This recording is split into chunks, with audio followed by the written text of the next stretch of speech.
ഓരോ മഴക്കാലത്തും കേരളത്തിലുള്ള ഓരോരുത്തരുടെയും നെഞ്ചിൽ തീയാണ്. ഇനി പെയ്യാൻ പോകുന്നത് നമ്മൾ കണ്ട പഴയ മഴയല്ല. ശാസ്ത്രലോകത്തെ പോലും ഞെട്ടിച്ച് കേരളം വലിയൊരു ദുരന്തത്തിലേക്ക് നീങ്ങുകയാണോ?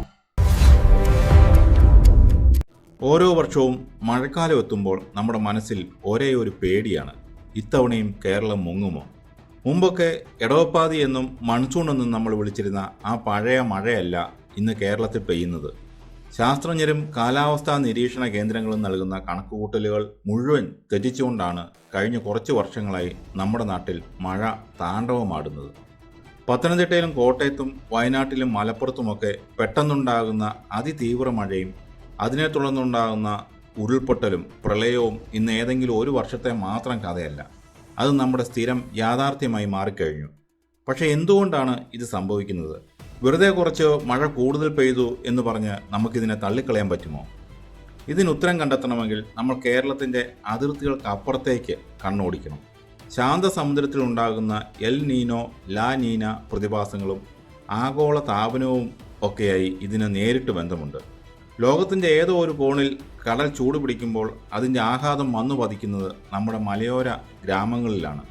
കടലിലെ താപനില ഉയരുമ്പോൾ അന്തരീക്ഷത്തിലേക്ക് വൻതോതിൽ നീരാവി എത്തിക്കുകയും അത് പെട്ടെന്ന് ഘനീഭവിച്ച് മേഘവിസ്ഫോടനത്തിന് സമാനമായ സാഹചര്യങ്ങൾ സൃഷ്ടിക്കുകയും ചെയ്യുന്നു.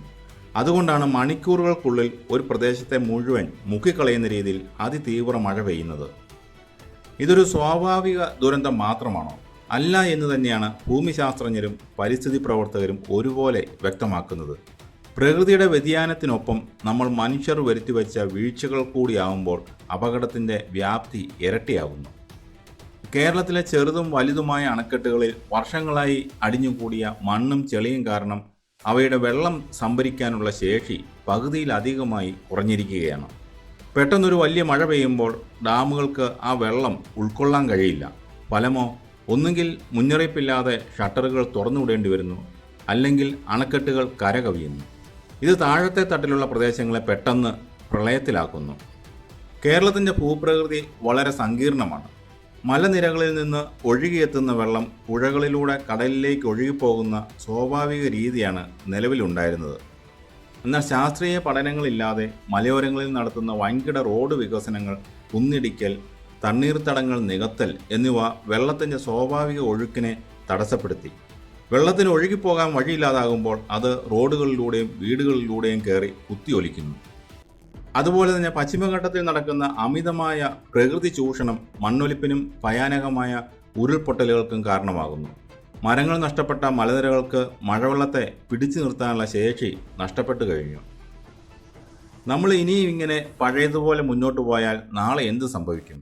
നമുക്ക് നഷ്ടപ്പെടുന്നത് വെറും വീടുകളും സ്വത്തുക്കളും മാത്രമല്ല, നമ്മുടെ അടുത്ത തലമുറയുടെ ഭാവി കൂടിയാണ്.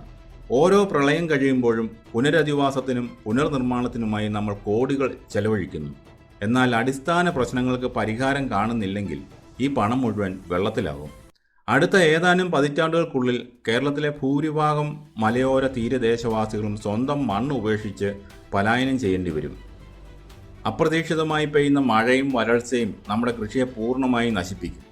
വയനാട്ടിലെയും ഇടുക്കിയിലെയും തേയില, ഏലം, കാപ്പി കർഷകർ ഇതിനോടകം തന്നെ ഇതിൻ്റെ ആഘാതം അനുഭവിച്ചു തുടങ്ങി. മഴ പെയ്തു തോരുമ്പോൾ തന്നെ വെള്ളം മുഴുവൻ കടലിലേക്ക് ഒഴുകിപ്പോവുകയും കിണറുകളും പുഴകളും വറ്റി വരണ്ട് വേനൽക്കാലത്ത് കടുത്ത കുടിവെള്ളക്ഷാമം അനുഭവപ്പെടുകയും ചെയ്യുന്നതിന് നമ്മൾ സാക്ഷ്യം വഹിക്കേണ്ടി വരും. കാലാവസ്ഥാ വ്യതിയാനത്തെ തടഞ്ഞു നിർത്താൻ നമുക്ക് തനിയെ കഴിയില്ലായിരിക്കാം. എന്നാൽ അതിൻ്റെ ആഘാതം കുറയ്ക്കാൻ നമുക്ക് കഴിയും. എങ്ങനെയെന്ന് നോക്കാം. അണക്കെട്ടുകളിലെ മണ്ണ് നീക്കം ചെയ്ത് അവയുടെ സംഭരണശേഷി വീണ്ടെടുക്കുക. ഡാം മാനേജ്മെൻറ്റ് സിസ്റ്റം കൂടുതൽ കൃത്യതയുള്ളതും ശാസ്ത്രീയവുമാക്കുക. പശ്ചിമഘട്ട സംരക്ഷണത്തിന് മുൻഗണന നൽകിക്കൊണ്ട് മാത്രം വികസന പദ്ധതികൾ നടപ്പിലാക്കുക.